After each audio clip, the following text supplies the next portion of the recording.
Hello guys, welcome to the Telugu movie reviews. ఈరోజు Sitaare Zameen Par movie ఎలా ఉందో చూద్దాం రండి. స్పాయిలర్స్ లేకుండా ఈ మూవీ యొక్క స్టోరీ ఏంటో చూద్దాం రండి.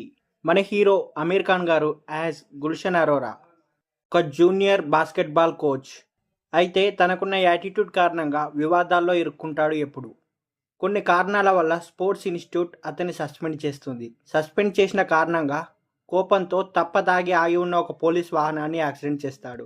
దీంతో అతనికి కోర్టు జైలు శిక్షకు బదులుగా అతడు కోచ్ కాబట్టి మానసికంగా పూర్తిగా ఎదగని స్పోర్ట్స్ అకాడమీ స్టూడెంట్స్కి కోచింగ్ ఇవ్వవలసిందిగా శిక్ష వేస్తుంది. అయితే ఆ కోచింగ్లో అతనికి అక్కడ ఎదురైన అనుభవాలే సితారే జమీన్ ఫార్ మూవీ స్టోరీ. ట్రైలర్లోనే సినిమా స్టోరీ మొత్తాన్ని చెప్పేశాడు డైరెక్టర్ గారు. అమీర్ ఖాన్ గారితో పాటు మరో 10 మంది కొత్త నటీనటులు ఈ సినిమాలో ప్రధాన పాత్రలో నటించారు. వీరే మూవీకి స్పెషల్ అట్రాక్షన్. తమ యాక్టింగ్తో మూవీకి ప్రాణం పోశారు. ఈ మూవీలో తీసుకున్న స్టోరీ పాతదే అయినా సరే మూవీలోని ఎమోషనల్ సీన్స్ మనల్ని బాగా ఆకట్టుకుంటాయి. అంగవైకల్యం, ఎత్తు, రంగు, మానసిక వైకల్యం ఇలా మనిషిలోని చిన్న చిన్న తేడాలను ఎత్తి చూపి గేలి చేసే వారికి ఓ గుణపాఠం ఈ మూవీ. అమీర్ ఖాన్ గారు తన పాత్ర మేర 100% ఇచ్చారు. అంతేకాదు తన కామెడీ టైమింగ్తో నవ్వించారు. ఓవరాల్గా చివరికి చెప్పేది ఏంటంటే సితారే జమీన్ ఫర్ మూవీ నచ్చింది.